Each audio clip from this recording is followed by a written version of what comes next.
Bonjour et bienvenue dans le débrief. À quoi jouent les organismes internationaux des droits de l'homme et quel est leur positionnement? Quel est leur véritable objectif? Ces questions méritent d'être posées au regard des différentes prises de position sur des sujets ou des affaires ayant trait à des pays du Sud et d'une étrange opacité sur les défaillances judiciaires, politiques ou politico-judiciaires dans d'autres pays, généralement du Nord. Défendre le droit est une chose très certainement bonne et incontestablement louable, mais s'ingérer dans le fonctionnement des institutions de pays souverains en est une autre, surtout quand on a un déficit en matière de connaissances sur les 10 pays et quand on affiche un trop-plein d'idées préconçues. Cela fait maintenant plusieurs années que ces ONG s'invitent dans des procès ici et là, donnent leur avis dans le déni le plus total, ou presque, des juridictions des pays concernés. Et puis, on peut constater que ces organismes sont toujours issus de pays dits du bloc occidental et que leurs rapports et leurs conclusions alimentent les arguments des diplomaties de leurs pays respectifs contre les États ciblés. La politique des deux poids, deux mesures semble être de rigueur, car bien que l'on connaisse certaines dérives légales ou défaillances judiciaires, en Europe, aux États-Unis comme partout ailleurs, il est rare que ces organismes, ces ONG s'y attellent, et quand bien même c'est le cas, il est encore plus rare que ces rapports fassent la une des médias. Il fut un temps où les avis des ONG chargées des droits humains étaient scrutés par les populations des pays concernés, mais ce temps est révolu. Désormais, la relève générationnelle, la démocratisation de l'information et la généralisation des échanges se dressent contre les verdicts énoncés, voire assénés par les ONG, de plus en plus accusées d'un manque de neutralité dans leurs analyses et leurs conclusions. Nous en parlerons avec donc nos invités. Avec moi sur le plateau, Mohamed Mustafa Shimi. Vous êtes professeur de droit, politologue et avocat. Merci d'être avec nous. Bonjour.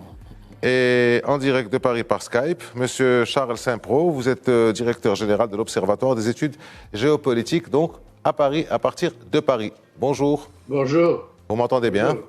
Tout se passe bien? Merci d'être avec nous. Bien. Moustapha Tossa, vous êtes journaliste et éditorialiste politique et vous intervenez aussi à partir de Paris. Vous m'entendez? C'est Moustapha. Très bien. Donc tout se passe bien. On y va. Alors on commence par vous. Ça, c'est la théorie au kilomètre, comme on dit en journalisme. Donc, Mustafa Shimi est à côté de moi. Comment fonctionne Mustafa Shimi, ces ONG? Et comment assurent-elles leur financement et qui contrôlent leur action? Comment ça se passe?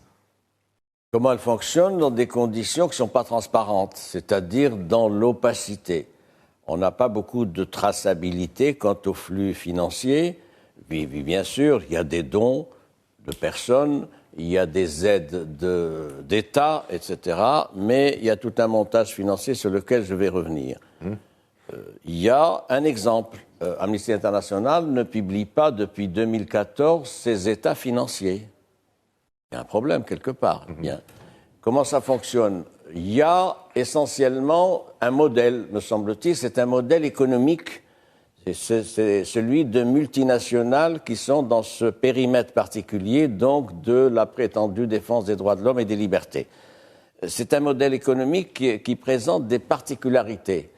Le modèle économique, c'est pour faire quoi et pour quel bénéfice? D'abord, il y a dans ces multinationales, on en donnera les détails s'il y a lieu, elles sont mobilisées sur... Ce n'est pas des multinationales, c'est des organismes internationaux. Oui, mais en termes économiques. En termes économiques, ce sont des multinationales parce qu'elles ont des dizaines de bureaux de représentation à travers le monde, etc. C'est pour ça que je retiens volontairement le terme multinational qui est fonctionnel. Qui est fonctionnel, je ne fais pas référence à la nature de leurs activités. Leur souci, c'est le rendement de la communication. Il y a un marché, celui des droits de l'homme et des libertés, et il s'agit pour ces ONG internationales d'occuper ce marché, de l'investir avec des techniques particulières, lesquelles l'occupation de l'espace médiatique d'abord. Pourquoi? Pour avoir plus de financement et de bailleurs de fonds.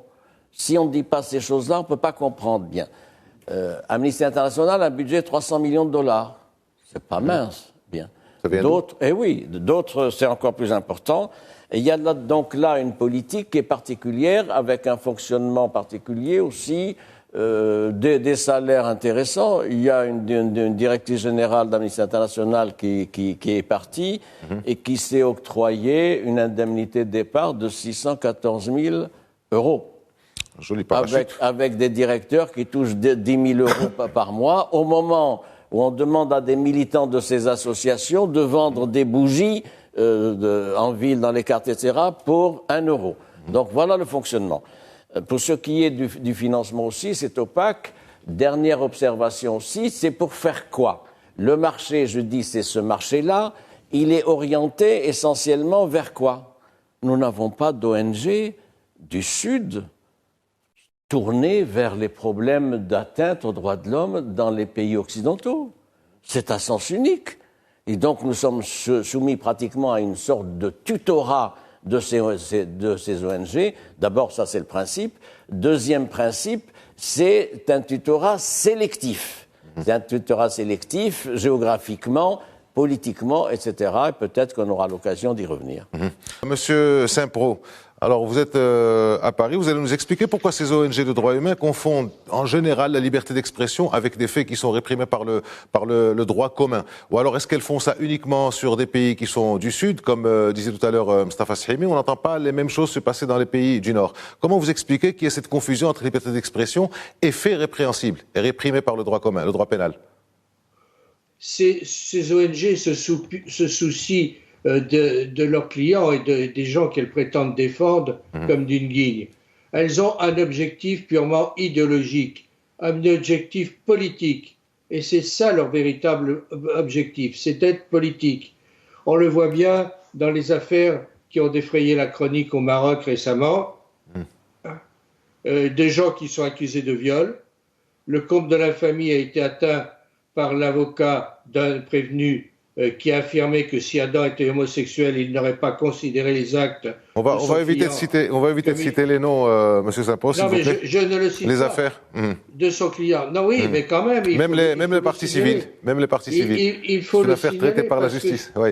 Cet avocat a dépassé les bornes et on montre n'ont pas une déontologie très poussée en matière de droits de l'homme. Et ça, c'est aussi un problème. On en parlera, il y a une complicité entre les ONG et certains médias et certaines idéologies qui est intolérable. Je pense qu'il est quand même extraordinaire, d'ailleurs, de voir ces ONG dont on parle, que ce soit, je peux les citer quand même, Human Rights Watch, que ce soit Amnesty International, que ce soit des ONG qui ont constitué tout exprès pour ça, pour ces affaires, le comité de soutien à un tel ou un comité de soutien à un tel, et ce qui me scandalise le plus, le comité Mehdi Ben Barka, on se demande ce que vient faire ce comité dans cette histoire. Bon, donc, je pense qu'il y a un objectif politique, c'est clair. Objectif idéologique, c'est bien clair. Idéologique, et il y a un extraordinaire deux poids et deux mesures. Alors justement, je retiens ce deux poids, deux mesures. Je voudrais faire intervenir Mustafa Tossa qui s'impatiente pas très loin de chez vous, à Paris aussi. Et vous qui connaissez, Mustafa Tossa, qui connaissez bien aussi bien le Maghreb que l'Afrique, que l'Europe, est-ce que vous n'avez pas cette impression de deux poids, deux mesures justement dont parlait M. Saint-Pro à l'instant? En tout cas, s'il n'y a pas deux poids, deux mesures, il y a des pays qui font office de tête de turc pour ces organisations de droits de l'homme, de sont moins égaux que d'autres, sur lequel ils préfèrent, ils ont l'habitude d'exercer leurs activités.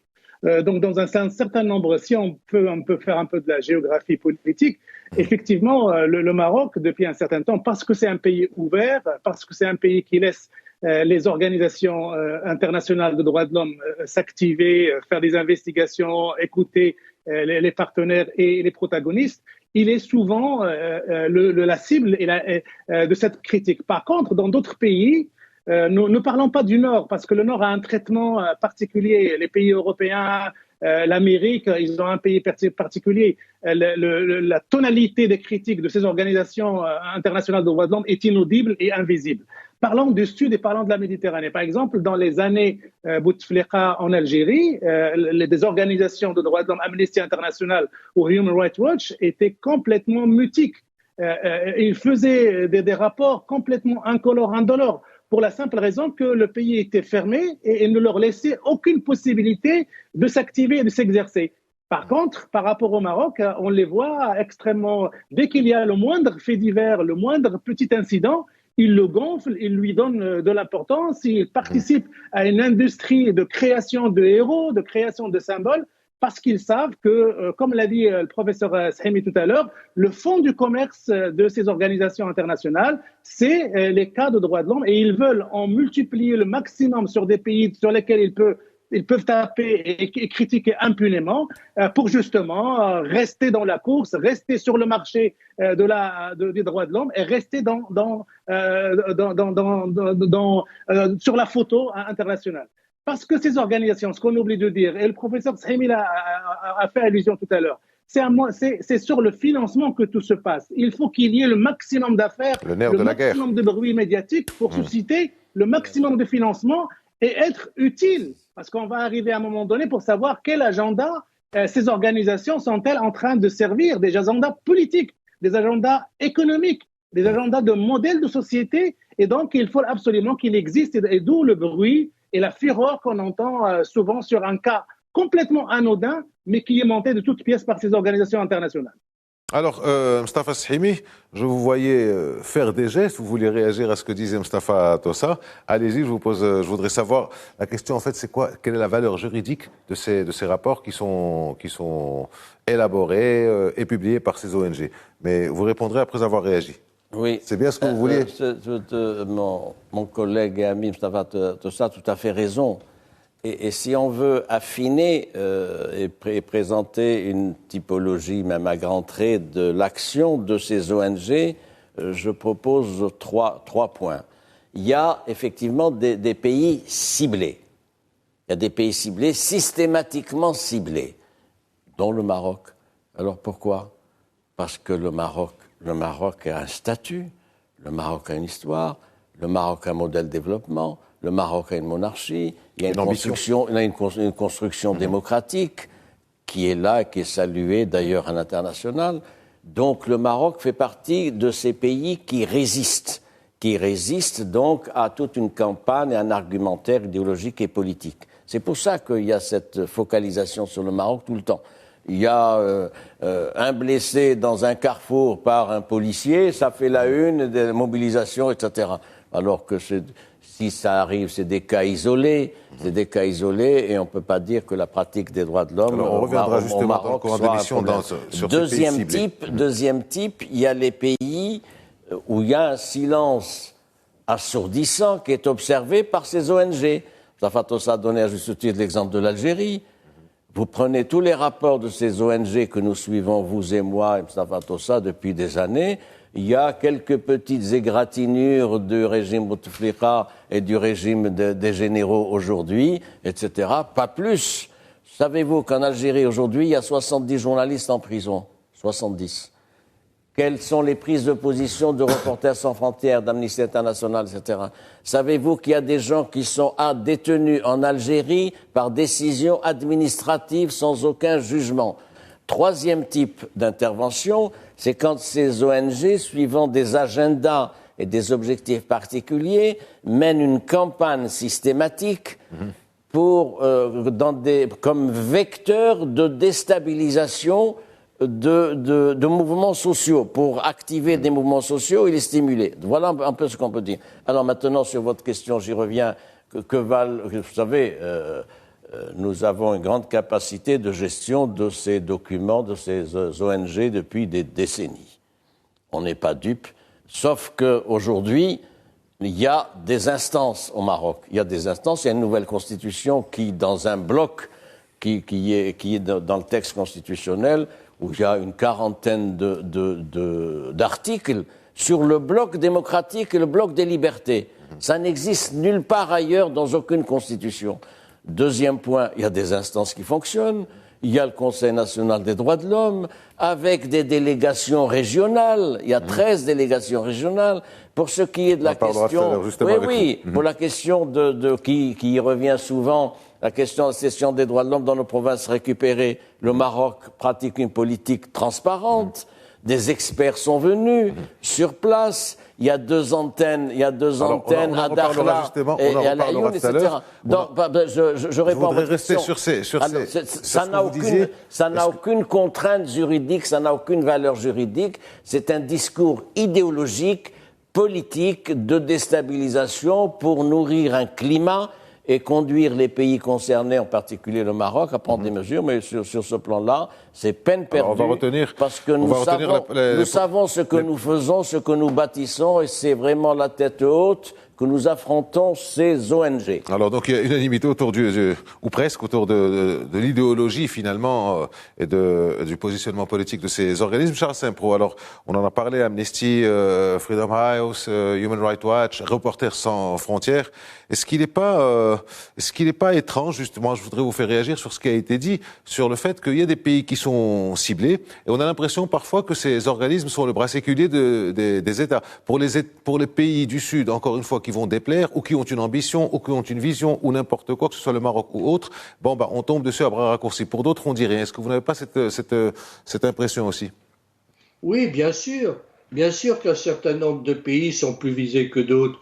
On aimerait qu'il y ait autant de propagande faite sur le régime algérien ou contre le régime algérien, le Venezuela, la Corée du Nord, le régime syrien. Les pays qui violent les droits de l'homme sont nombreux. Or, on ferme plutôt les yeux sur leurs crimes, même si, quelquefois, pour se donner bonne conscience, les ONG en question les égratignent un peu.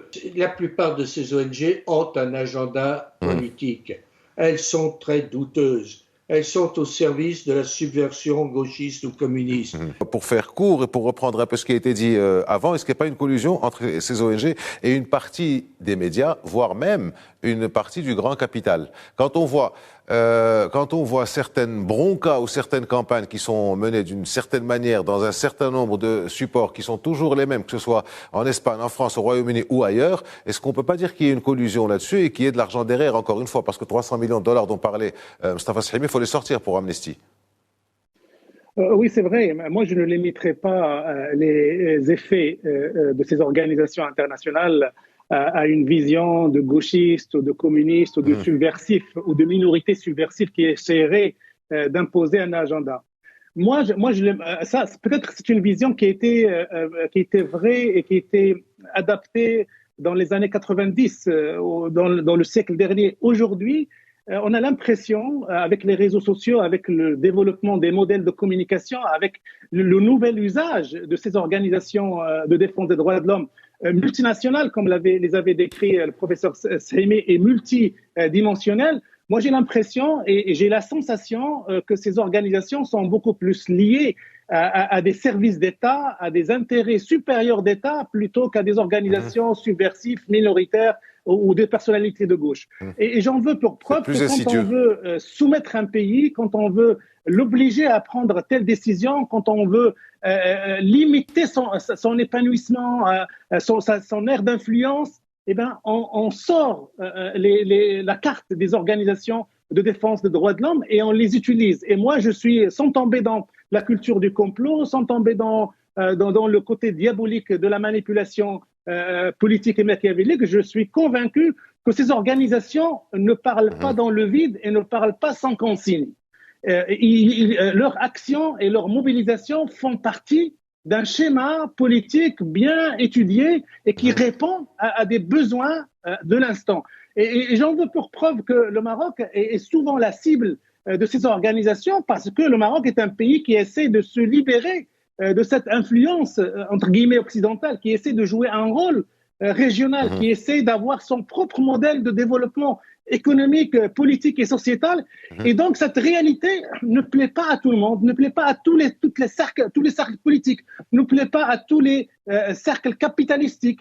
Et donc, il n'y a pas de hasard et il n'y a pas de surprise à voir. Ces gens-là font appel à ces organisations pour essayer de gêner, pour essayer de porter atteinte, pour essayer d'affaiblir, pour essayer, et j'ose le mot, de soumettre le pays avec de l'influence et avec des dossiers qui sortent comme ça. Et d'où cette tentation qu'ils ont.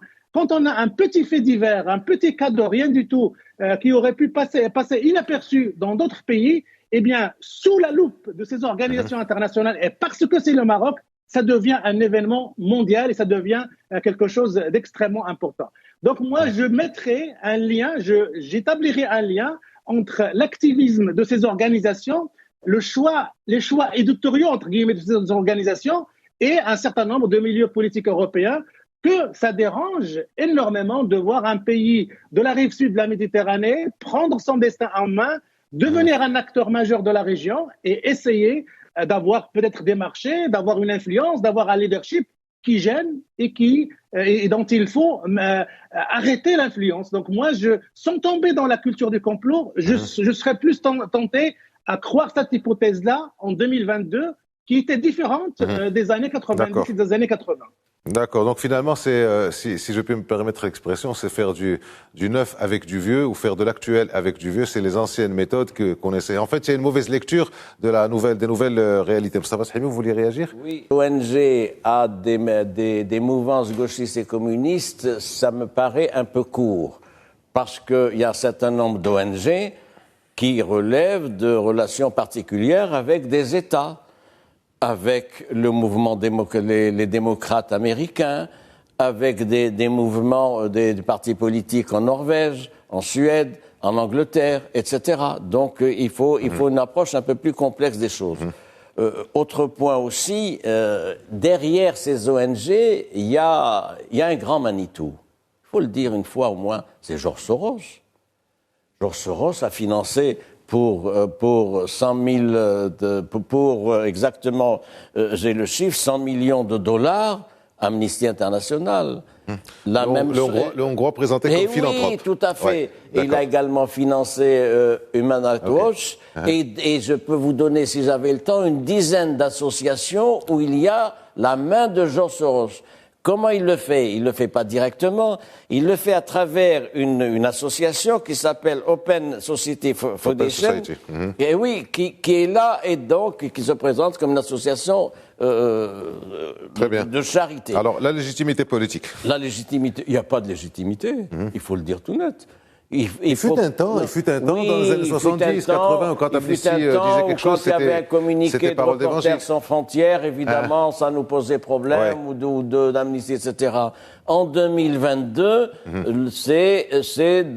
les communiqués de ces ONG sont sans intérêt. Sans intérêt. Ça ne veut pas dire qu'il faut les ignorer, ça veut dire que ce n'est pas de nature à peser sur la vie politique et le déroulé de la vie politique nationale et associative. Ça veut dire simplement qu'il faut faire le marquage à la culotte, c'est-à-dire répondre point par point. C'est ce qui a été fait par le Maroc il y a 3 semaines à propos d'un communiqué, d'un rapport, etc. Donc il faut répondre du tac au tac et apporter les éléments précis. Sur ce plan-là, ils ont fait campagne. Je vais quand même le dire. Ils ont fait campagne sur les conditions dans lesquelles fonctionne la justice, et ils ont invoqué le fait des condamnés des musiques. Mais la justice a fonctionné pendant des mois. Moi, j'ai suivi partiellement ce procès qui était à Salé, vous le savez. Il y avait des dizaines d'observateurs étrangers. Et ce que ces ONG oublient, c'est qu'il y a eu 11 morts marocains avec des musiques. Dans des conditions particulières. Dans des conditions particulières, des hommes désarmés dont les dépouilles ont été profanées par la suite. Là, je sors un peu de mon rôle, je le dis parce que on a tous été touchés par ça. Les images, on les a vues. Donc c'est des choses qu'il faut dire. Les procès de la presse aussi, mais les conditions se sont déroulées de manière normale. Il y a des recours, il y a des condamnations, il y a un État. Nous devons combattre les mensonges, que ce soit les mensonges des organisations internationales, qui sont d'ailleurs, cela a été rappelé par M. Sahimi, qui sont à la solde de pouvoirs financiers et autres, et qui ont un objectif purement politique, il faut le souligner. Et puis, je pense que ça, c'est un vrai problème. Bon, pour le reste, il faut dire que ces rapports qui peuvent faire n'ont aucune valeur juridique. Il faut bien se persuader que ces officines sont financées par des gens qui ont un agenda précis qui consiste à nuire à des pays comme le Maroc, parce que le Maroc est une monarchie, parce que c'est ça le fond du problème. Ces gens-là ne digèrent pas le fait que le Maroc s'en sort mieux que d'autres, et qu'il s'en sort mieux que d'autres parce qu'il a un roi. Très bien. Donc on va rester là-dessus. Mais par contre, comme vous le dites, Monsieur Saint-Pro, là je voudrais vous faire réagir, Moustapha Tossa, sur en citant ces ONG qui sont manipulées, donc il y a de l'argent derrière, ou ils sont manipulés par des États ou par des groupes pour cette affaire Pegasus, qui avait défrayé la chronique en France et ailleurs, d'ailleurs, courant l'été, au mois de juillet, et puis il y avait un acharnement sur certains États, dont le Maroc d'ailleurs. Est-ce qu'on ne pensait pas que cette amnistie, tout simplement, avait été instrumentalisée? Est-ce qu'ils étaient... Parce qu'on avait parlé d'une liste qui était absolument impossible. D'ailleurs, il y avait des émissions où ils étaient passés, des gens de Amnesty ou de Forbidden Story, en disant, bon, nous avons une liste de 50 000 personnes, ces listes, qui les donnent? Est-ce qu'il n'y avait pas une manipulation quelque part, tout simplement? Oui, c'est vrai que l'affaire Pegasus illustre à merveille le type de sujet sur lequel une organisation comme Amnesty International s'est jetée les yeux bandés pour justement, croyant trouver le trésor pour exploiter cette affaire contre le Maroc. Moi, j'ai assisté récemment à l'audience du tribunal de Paris, dans cette audience, les juges examiner la recevabilité de la plainte déposée par le Maroc contre un certain nombre de médias qui ont repris ces accusations, dont Amnesty International. Et je peux vous dire que leurs avocats, que ce soit des médias ou d'Amnesty International, étaient complètement les mains liées et la besace vide parce qu'ils n'avaient aucun argument. Avez-vous des preuves? Avez-vous des choses concrètes sur lesquelles vous basez votre diffamation en écrivant des milliers d'articles dans la presse que le Maroc a écouté, le président Macron a écouté des personnalités? Rien du tout.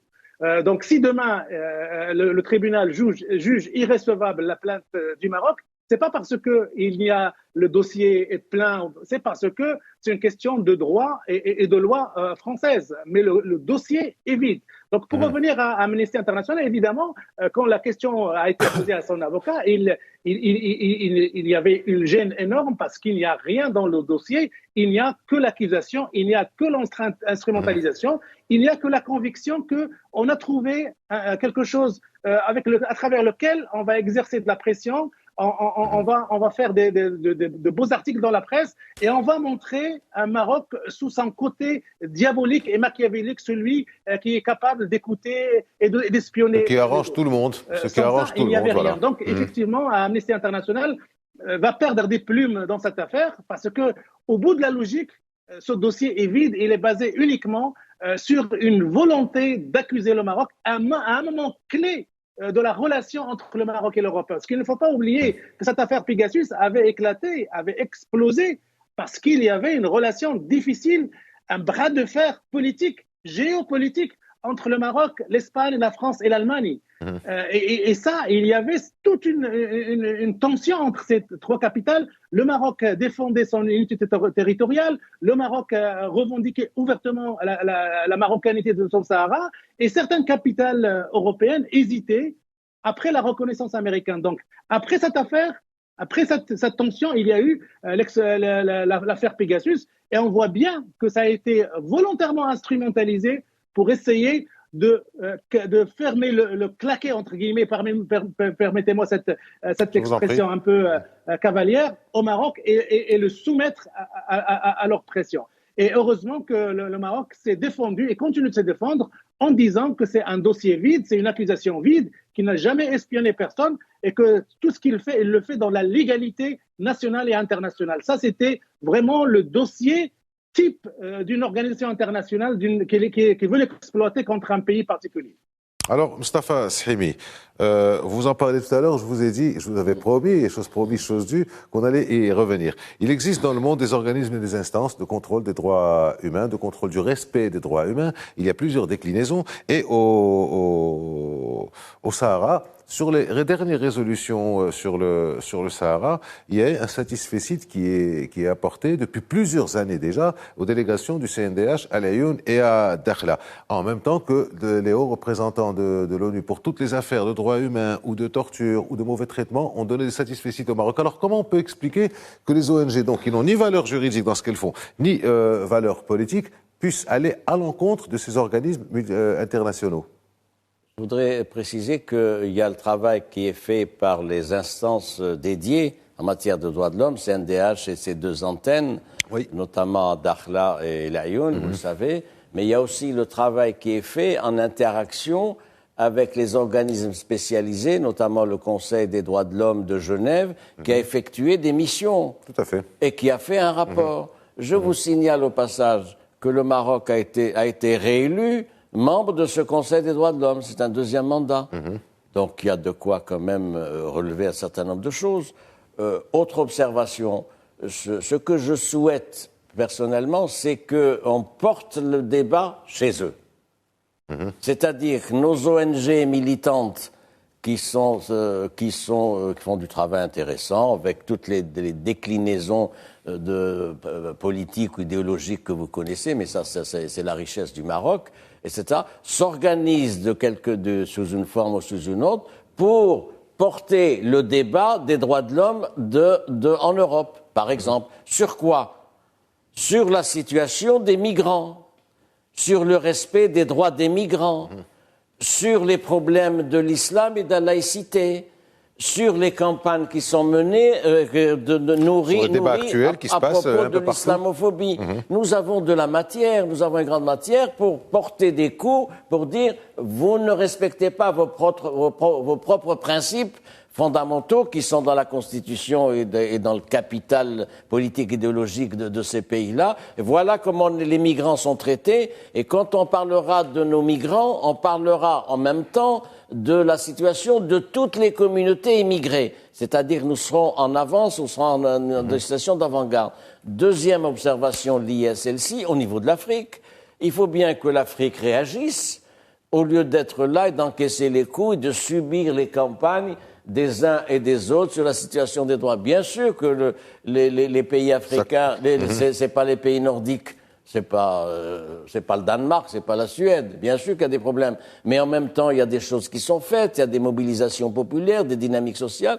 Il faut qu'au niveau continental, au moment où on se préoccupe du continent et d'une intégration, d'une coordination, il y ait des ONG africaines, par région ou autre, qui également portent le débat en Europe et en Occident. Dernier point aussi, il y a toute l'instrumentalisation, ça a été dit par Mustapha Tossa et Charles Saint-Pro tout à l'heure, toute l'instrumentalisation qui est faite par ces ONG en direction du continent. Comment ça se passe? C'est des ONG qui ont des boîtes à outils. Comment faire des stabilisations, sur quoi, focaliser, dramatiser, surdimensionner, etc. À partir subversion au mode d'emploi. Oui, voilà. À partir de cette boîte à outils, il y a soit un menu général, mais souvent c'est des menus à la carte. Sur le Sénégal, il y a des problèmes sur ceci, cela, etc. C'est comme ça que ça fonctionne. Il y a une grande plasticité et une grande souplesse dans l'utilisation de cette boîte à outils. Et ça participe encore, je rejoins ce qui a été dit par mes deux amis tout à l'heure, de préoccupations politiques et idéologiques, soit pour créer une situation d'effervescence conduisant à des mouvements sociaux et à des manifestations, soit pour peser sur des régimes, soit pour faire plier certains régimes et certains chefs d'État. C'est donc, il nous appartient de répondre, de ne plus simplement nous limiter à dénoncer, à critiquer ce que disent les uns et les autres, mais il faut porter, je crois, la riposte à ce niveau-là, au niveau régional. Bon, au niveau du Maghreb, on peut rien faire, les choses étant ce qu'elles sont dans la région. Mais au niveau africain, il y a des choses à faire, donc pour nous mobiliser, nous aussi, et porter le débat sur les violations, les atteintes des droits de l'homme chez eux, en particulier pour ce qui est de nos migrants. Une nouvelle déclinaison des nouveaux rapports géopolitiques qui se passent actuellement sous nos yeux, Charles Saint-Pro. Et je reste sur la question de la géopolitique, qui est votre cœur de spécialité. Donc cette nouvelle géopolitique mondiale qui a fait émerger de nouveaux pôles de puissance. Est-ce que vous ne pensez pas que cette nouvelle réalité est cristallisée, voire même radicalisée l'action de ces ONG? Plus agressive, plus acharnée, quoi. Je pense surtout que le cœur du conflit, c'est le conflit avec le régime algérien. C'est le problème des territoires marocains, c'est le problème du Sahara marocain. Pourquoi ne parle-t-on jamais des camps de Tindouf, de la répression en Kabylie, des dizaines de militants de l'Irak, le mouvement anti-régime en Algérie qui sont emprisonnés, des dizaines de journalistes qui sont emprisonnés en Algérie. Là, il y aurait du grain à moudre. Or, on n'en parle jamais ou très peu. Hein. Tindouf, il y a des viols, il y a des détournements, il y a des vols. Et la question est est-ce qu'il n'y a pas une radicalisation des ONG suite à cette nouvelle réalité géopolitique? Mais il y a la radicalisation des ONG, il y a toujours eu la radicalisation. Ces ONG sont le cœur de ces ONG. Et je les ai vus lors du procès de Gdemuzik où j'étais observateur. Le cœur de ces ONG, ce sont des militants communistes, gauchistes, qui ont leurs idées toutes faites sur tout et qui sont là uniquement pour nuire. Je crois que il faut pas se penser que c'est la génération spontanée qui a créé cette radicalisation. Cette radicalisation, elle est dans les faits parce que ces associations sont des militants politiques, gauchistes, communistes, socialistes et qui sont là pour nuire au pays ou aux intérêts qu'ils dépleurent ou qu'ils combattent. Et Merci. Je pense qu'il faut en être bien convaincu. Parce que si on n'en est pas convaincu, on passe à côté du problème. Les prétendues victimes que ces ONG prétendent défendre, ils s'en fichent comme deux copains tampons. Hein, ils s'en fichent complètement parce que ils les instrumentalisent. Il y a quelqu'un qui parlait d'instrumentalisation tout à l'heure, il avait raison. Il y a une instrumentalisation terrible et je pense que c'est le fond du problème. C'est le fond du problème. Très bien. Merci Charles Saint-Paul. Moustapha Tossa, qu'en est-il de cette légitimité d'experts et autres défenseurs de droits de l'homme qui sont journalistes ou qui étaient journalistes? Vous êtes journaliste, je suis journaliste, qui étaient hommes politiques, qui sont hommes politiques. Est-ce qu'il y a véritablement une crédibilité à leur action? En fait, il faut qu'on sorte de cette image idyllique de militants de droits de l'homme qui sont installés dans la rive nord de l'Europe et qui rêvent de semer la démocratie, de défendre la veuve et l'orphelin, de défendre les droits de l'homme de manière idéale. C'est ce qui est idéalement vendu. Dans la réalité, il y a de vrais professionnels de ce marché-là. Et le professeur Shemi, en début de cette émission, a eu raison de citer les faramineuses dotations financières dont il bénéficie, les salaires aussi importants dont il bénéficie. Donc tout ce milieu-là a été investi par des professionnels qui n'ont d'autres idées en tête que de faire du chiffre et de faire du résultat en termes de médias et en termes d'attractivité de budget et de finances. Donc on ne peut plus parler de militants rêveurs de gauche qui a le cœur à gauche et le portefeuille à droite. Ça c'est une image qui est complètement has-been et qui ne correspond plus à la réalité maintenant. Aujourd'hui, ce sont des officines professionnelles qui obéissent à des agendas, qui se réveillent quand on leur dit de se réveiller et qui appliquent un plan d'attaque et un plan d'action en attaquant tel endroit, tel pays, avec le résultat qui est voulu. Donc, ce sont des professionnels de ce milieu. Moi, je rajouterais à la solution proposée par le professeur Shemi, bien sûr, la contre-attaque est très bienvenue parce qu'elle montre aussi qu'on peut porter le fer, entre guillemets, dans les problématiques de droits de l'homme chez ces pays occidentaux, mais il y a aussi une solution qui est très importante, c'est de renforcer ce qui est domestique, les organisations de droits de l'homme marocaines, leur donner plus de moyens, leur donner plus de crédibilité. Depuis l'arrivée de Sa Majesté le roi Mohamed VI sur le trône, il a tout fait pour inscrire dans le marbre institutionnel la culture de droits de l'homme. Au Maroc, plus qu'ailleurs, la culture de droits de l'homme est présente dans la justice, chez la police, chez les différents corps d'État. C'est une culture qui existe. Donc, il faut encore plus la renforcer pour ne pas leur donner l'occasion de transformer un fait divers en un événement mondial. Donc, plus on renforce la maison intérieure, plus on est inattaquable et plus on peut parler la tête haute avec beaucoup de crédit et avec beaucoup de fierté. Le problème, la question des critiques, personne n'est parfait, il y aura toujours des imperfections, mais si on est fort à l'intérieur, on peut être inattaquable à l'extérieur. Donc en fait, finalement, pour revenir à ce que vous dites, ne plus rester uniquement sur la défensive et répondre et courir après les accusations, mais d'abord renforcer le front intérieur en matière de droits de l'homme, c'est ce qui est fait, et puis aussi épingler ce qui peut se passer ailleurs. On n'est pas les seuls à pouvoir être accusés à tort ou à raison, mais les autres aussi, personne n'est à l'abri de ce genre de choses. Et puis comme on dit, quand on habite une maison en verre, n'est-ce pas? Dernier mot pour vous, Mostafa Shahimi. Oui, évidemment, au renforcement du front intérieur sur le plan démocratique. Oui, au renforcement et à l'aide aux tissus associatifs et aux ONG qui sont dans ce périmètre des droits de l'homme et des libertés, avec aussi cette réserve. Ces ONG disposent chez nous d'un certain nombre de relais. Il faut bien le dire au moins une fois. Il y a un certain nombre d'associations, d'éléments, etc., qui se servent des prises de position de CNG pour faire bouillir, si je puis dire, la marmite et relayer. Donc il y a aussi une opération de recadrage et de recatage qui doit être faite pour expliquer à ces militants, avec ou sans guillemets, associatifs, les intérêts supérieurs du pays. Deuxième point aussi, il faut oser. Il faut oser porter le débat chez eux. Il faut les interpeller et je crois que c'est important. Et puis, il y a ce que nous avons à présenter. Il n'y a pas de quoi, vous savez, il n'y a pas de quoi raser les murs.